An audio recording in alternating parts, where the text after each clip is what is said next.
Hi everyone! In today's video, I'm going to show you how to make buckwheat quinoa bread that is naturally leavened, so almost like sourdough bread. The first thing you will need to do is soak raw buckwheat groats and quinoa. So add the buckwheat and quinoa into a large bowl, cover the seeds with water and let them soak for 4 to 6 hours at room temperature.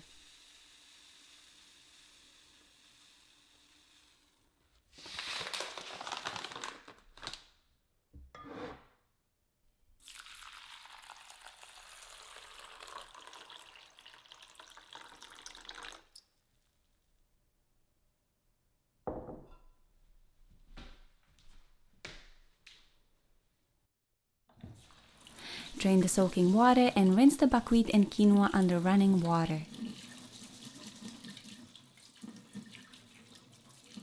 Now, this step is optional, but I like to sprout the seeds before using them for the bread because sprouting boosts fermentation activity, and fermentation is what is going to cause the bread to rise. The bread will rise even without sprouting the seeds, but it will take a little bit longer. I typically leave the buckwheat and quinoa in the strainer set over a bowl so any excess water can drain. After about 12 hours, you should start to see sprouts. If there are no sprouts, rinse the seeds again and leave them for a few more hours. Add the sprouted seeds into a high-speed blender together with fresh water and blend until smooth. The batter will be slightly gritty, but there should be no visible seeds.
Transfer the batter into a clean bowl, cover it with a piece of cheesecloth, and let it ferment for about 14 hours at 80 degrees Fahrenheit. The fermentation time will depend on the ambient temperature and whether you sprouted the seeds or not. You're looking for the volume of the batter to increase by about a third and for lots of air bubbles on top and throughout the batter. At the end of fermentation, gently mix in salt, taking care to preserve as much volume as possible.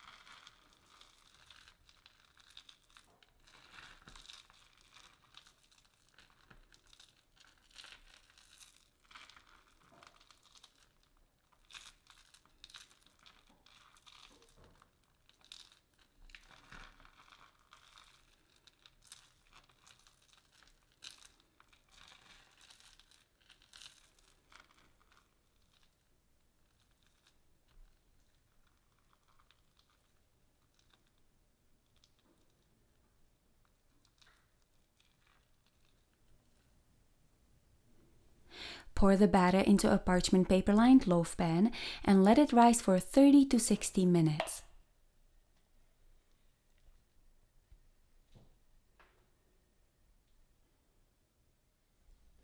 Bake the bread at 350 degrees Fahrenheit until the crust turns golden brown and the sides of the bread pull away from the loaf pan for about 90 minutes. Let the bread cool completely before slicing, and that's it. Naturally leavened buckwheat quinoa bread.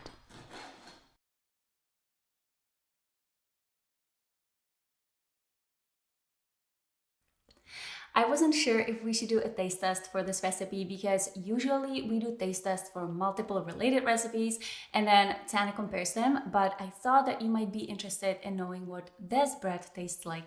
So what do you think? I think that both Petra and I are impressed with this bread because it doesn't taste like buckwheat and it doesn't taste like quinoa.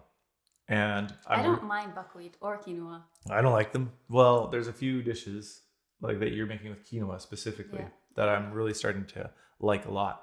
But when you say buckwheat, I'm like, no, thank you. I just don't like it. It's too bitter. It's too earthy typically. But this reminds me very much of the bread from the Czech Republic. It's got the Czech Republic bread is based on like rye flour. So very dark color. This is a sourdough though, and it's got like in the crumb, it's got notes of sour, tangy, fermented flavor from the fermentation process, which is good. So it's doing a really good job mimicking sourdough bread. But you said it's not overpowering. No, I would say it's got lots of flavor, but it's very pleasant. Like it's airy. The texture is moist and smooth all the way through the crumb.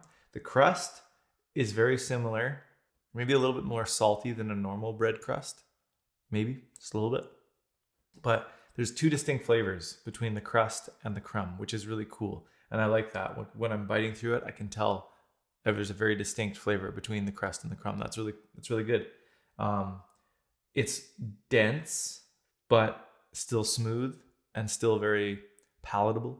And we were saying that it's not as dense or heavy as the nut and seed bread that I have on this channel. No, there's not nearly as much texture, but it's still pretty heavy. But like I said, it's nice and smooth. Really great flavor. Lots of flavor. A little bit of butter. It tastes delicious. All right, so if you enjoyed this recipe, I have a cookbook with dinner recipes plus soups and sides, including breads like these. So if you're interested, I'll leave a link to it in the description box below. And if you enjoyed this video, please give me a thumbs up, comment below, subscribe to my channel, and I'll see you next time.